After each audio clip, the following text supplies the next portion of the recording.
जादुई राखी। गांव में करिश्मा नाम की एक छोटी सी बच्ची रहा करती थी। करिश्मा के माँ बाप का बचपन में ही देहांत हो चुका था और करिश्मा गांव के मंदिर के पास रहा करती थी। गांव के कुछ लोग उसे 2 वक्त का खाना दे दिया करते थे और मंदिर के पुजारी जी ने उसकी मंदिर में रहने और सोने की व्यवस्था कर दी थी। अरे करिश्मा बेटा, आज सुबह से इतनी उदास क्यों बैठी हो? क्या बात है बेटा? कोई बात नहीं काका, रक्षाबंधन का त्योहार आ रहा है। सब लोग अपने भाई को राखी बांधेंगे, लेकिन मैं तो दुनिया में बिल्कुल अकेली हूँ। अरे बेटा, चिंता क्यों करती हो? जिसका कोई नहीं होता उसका भगवान होता है। ऊपर वाला है ना, वो तुम्हारी मदद जरूर करेगा। लेकिन भगवान असल में थोड़ी ना होते काका, भला वो मेरी मदद कैसे करेंगे? अरे बिटिया, ऐसे नहीं कहते। भगवान तो सब जगह होते हैं और देखना, वो तुम्हारी मदद भी जरूर करेंगे। पुजारी जी के जाने के बाद करिश्मा उदास होकर मंदिर की सीढ़ियों पर बैठ गई। उसे कुछ भी समझ में नहीं आ रहा था। तभी कुछ देर बाद मंदिर में एक साधु आते हैं। क्या बात है बेटा, तुम ऐसे चुपचाप क्यों बैठी हो? क्योंकि मैं बहुत उदास हूँ। इस दुनिया में मेरा कोई नहीं, मैं बिल्कुल अकेली हूँ। अरे तुम्हें उदास होने की कोई जरूरत नहीं है। ये देखो, मेरे पास एक बहुत सुंदर फूल है। तुम इसमें धागा पिरोकर भगवान के हाथ पर राखी की तरह बांध देना। लेकिन उससे क्या होगा बाबा? उससे कुछ होगा नहीं बेटा, बस तुम्हारा अकेलापन दूर हो जाएगा और तुम्हारे जीवन में खुशियां लौट आएंगी। क्या सच में ऐसा हो सकता है? हाँ, रक्षाबंधन वाले दिन सुबह नहा धोकर मंदिर की जो मूर्ति है उस पर फूल की राखी बनाकर बांध देना। इतना कहकर साधु वहां से चले गए। अब तो करिश्मा बस हर दिन रक्षाबंधन के दिन का इंतजार करने लगी। 2-3 दिन इसी तरह बीत गए और रक्षाबंधन आ गया। करिश्मा सुबह सुबह नहाकर उस फूल में धागा पिरोकर भगवान के मंदिर पहुंची और उसने वो राखी भगवान की मूर्ति को बांधी। ठीक उसी वक्त वहां पर करिश्मा से कुछ साल बड़ा एक लड़का आया और उसने अपना नाम किशन बताया। अरे करिश्मा, तुम्हारी राखी तो बहुत सुंदर है। क्या ऐसी राखी तुम मेरी कलाई पर भी बांध सकती हो? वो क्या है ना, मेरी कोई बहन नहीं है। लेकिन ये राखी में जो फूल लगा हुआ है वो मुझे किसी साधु बाबा ने दिया था और मेरे पास दूसरा कोई फूल नहीं है।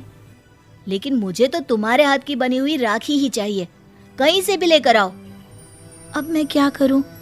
भगवान ने बड़ी मुश्किल से मेरे जीवन में किसी को भेजा है।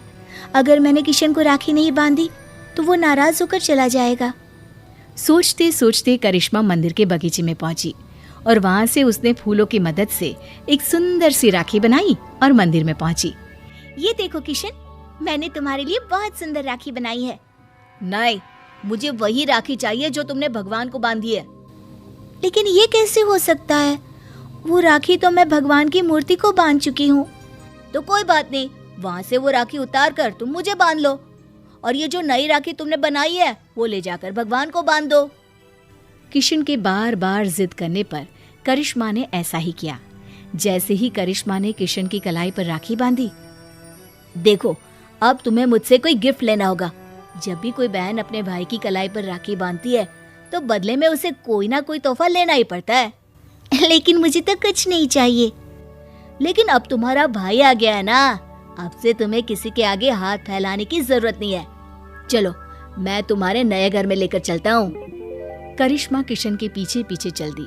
कुछ ही दूरी पर एक बहुत सुंदर सा छोटा सा घर बना हुआ था। देखो करिश्मा, आज से ये तुम्हारा घर है।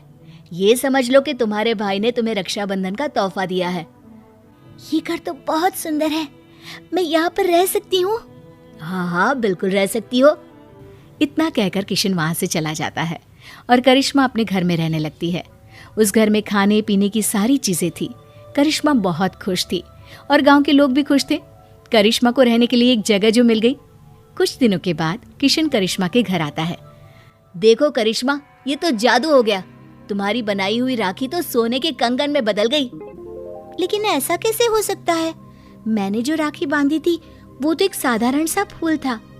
नहीं करिश्मा, वो कोई साधारण फूल नहीं था। अगर ऐसा होता तो वो सोने का कंगन नहीं बन जाता। लगता है ये साधु बाबा का ही जादू है। उन्होंने ही मुझे वो जादुई राखी दी थी।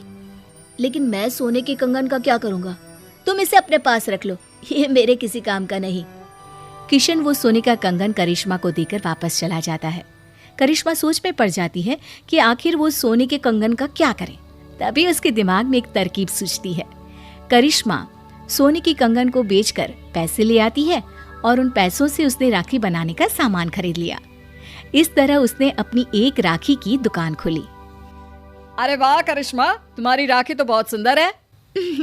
सारी राखियां मैं खुद अपने हाथ से बनाती हूँ और ये ज्यादा महंगी भी नहीं है। हाँ, ये बात तो बिल्कुल सच है। तुम्हारी राखी बहुत सस्ती और सुंदर है। सही कह रहे हो भाई। करिश्मा की बनाई हुई राखियाँ इतनी खूबसूरत होती है कि हम जिसे भी देते हैं वो खुश हो जाते हैं। अब दूर दूर से लोग करिश्मा की बनाई हुई राखियां खरीदने आने लगे और करिश्मा की राखियों की दुकान बहुत अच्छी चल पड़ी। एक दिन फिर से किशन लौट कर आता है। करिश्मा, मैं तुम्हें एक बात बताना चाहता था। हाँ बताओ ना भैया, क्या बात है? देखो करिश्मा, मैं उन साधु बाबा का ही एक शिष्य हूँ और उन्होंने ही मुझे तुम्हारे पास भेजा था। वो तुम्हारे बारे में जानना चाहते थे कि तुम कितनी ईमानदार हो, इसीलिए वो सोने का कंगन मैंने तुम्हें दिया था और तुमने उस सोने के कंगन का उपयोग एक अच्छे काम में किया है। इसलिए साधु बाबा और मैं, हम दोनों ही तुमसे बहुत खुश हैं और हम दोनों का आशीर्वाद तुम्हारे साथ है। अब आने वाले जीवन में तुम्हें किसी भी प्रकार की परेशानी का सामना नहीं करना पड़ेगा। किशन भैया, तुम्हारे जैसा भाई और साधु बाबा जैसे गुरु पाकर मेरा तो जीवन ही सफल हो गया। मेरी मदद करने के लिए बहुत बहुत धन्यवाद। आपकी दी हुई जादुई राखी ने सच में मेरा जीवन बदल दिया।